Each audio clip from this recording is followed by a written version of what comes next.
नमस्कार, मैं हूं अंकुर और आप देख रहे हैं सत्य हिंदी का न्यूज बुलेटिन। एक नजर अब तक की सुर्खियों पर। इंडिया गठबंधन में सीट शेयरिंग को लेकर मीडिया में तमाम अटकलबाजियां थीं, लेकिन बुधवार 25 अक्टूबर को कांग्रेस अध्यक्ष मल्लिकार्जुन खड़गे ने एएनआई से बातचीत में कहा कि इंडिया गठबंधन में सीट शेयरिंग पर 5 राज्यों के चुनाव के बाद बातचीत होगी। खड़गे के इस बयान से साफ हो गया है कि विपक्षी दल लोकसभा चुनाव 2024 के लिए ही सीट शेयरिंग करने वाले हैं। 5 राज्यों में नवंबर में होने वाले चुनाव में कोई सीट शेयरिंग नहीं होगी।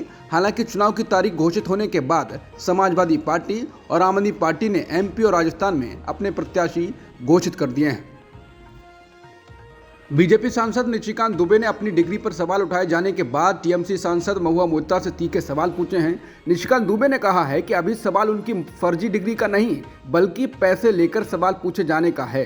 उन्होंने कहा, सवाल सांसद की गरिमा, भारत की सुरक्षा और सांसद के कथित भ्रष्टाचार और अपराध का है। जवाब देना है कि दुबई में एनआईसी मेल खुला कि नहीं, पैसे के बदले प्रश्न पूछे गए कि नहीं, विदेश जाने आने का खर्च किसने उठाया। दुबे ने कहा, सवाल अडानी डिग्री या चोरी का नहीं, देश को गुमराह कर आपके भ्रष्टाचार का है। उन्होंने लिखा, डिग्री वाली देश बेचे, चंद पैसे के लिए जमीन बेचे। बता दें, टीएमसी सांसद महुआ मोइत्रा इन दिनों संसद में पैसे लेकर सवाल पूछने और लोकसभा के अपने ईमेल का पासवर्ड किसी और को देने के आरोपों के बाद विवादों में घिरी हुई हैं। कांग्रेस नेता जयराम रमेश ने ट्वीट कर कहा है कि अडानी ने अंबुजा सीमेंट, एसीसी और सांगी इंडस्ट्रीज को खरीद लिया है और अब ओरिएंट सीमेंट को भी खरीदने वाला है। उन्होंने कहा, यह कंपटीशन से भरा एक ऐसा बाजार था जहां सुनिश्चित किया जाता था कि कीमतें कम रहें।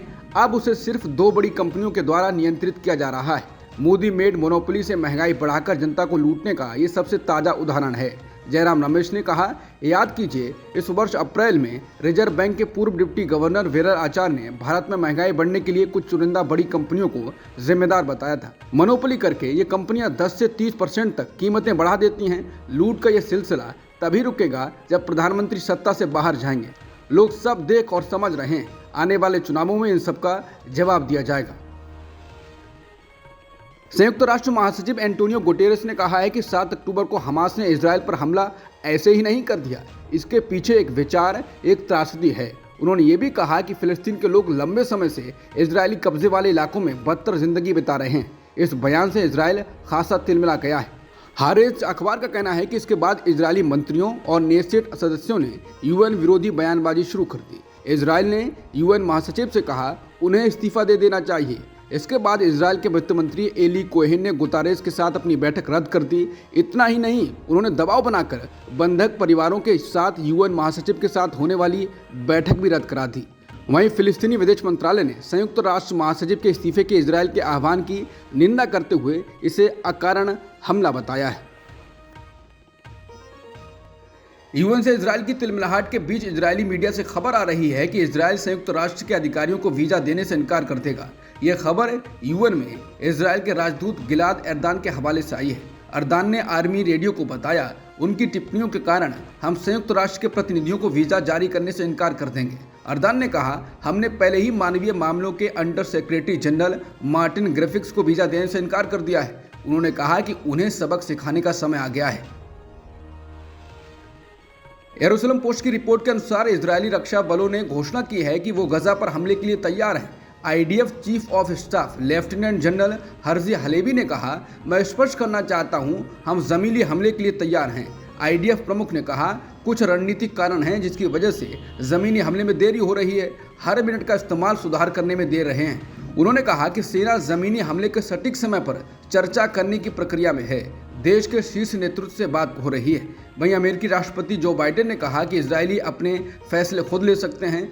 उन्होंने ये बात तब कही जब पत्रकारों ने उनसे पूछा कि क्या अमेरिका इजरायल से गजा में अपने ज़मीनी आक्रमण में देरी करने का आग्रह कर रहा है। गजा में काम कर रही संयुक्त राष्ट्र की राहत संस्था का कहना है कि आज ईंधन समाप्त होने की वजह से उसके सभी काम रुक सकते हैं। यूएनआरडब्ल्यू ने एक्स पर किए गए एक पोस्ट में कहा है, ईंधन को आने दिया जाना चाहिए ताकि यह सुनिश्चित किया जा सके कि लोगों के पास पीने का साफ पानी हो, अस्पताल खुले रहें और जान बचाने वाले राहत कार्य जारी रहें। बता दें, इजरायल ने गजा की सख्त घेराबंदी कर रखी है और यहां ईंधन की आपूर्ति को पूरी तरह रोक दिया है। राहत एजेंसी का कहना है कि गजा में उसके सभी कार्य तेल की आपूर्ति पर निर्भर हैं। यहाँ पानी को पंप करने के लिए, बेकरी में खाना बनाने के लिए, अस्पतालों के संचालन के लिए हर स्तर पर ईंधन की जरूरत है। वहीं UNRWA को जवाब देते हुए इजराइल ने कहा है कि हमास ने तेल को जमा करके रखा है, आपको हमास से तेल मांगना चाहिए।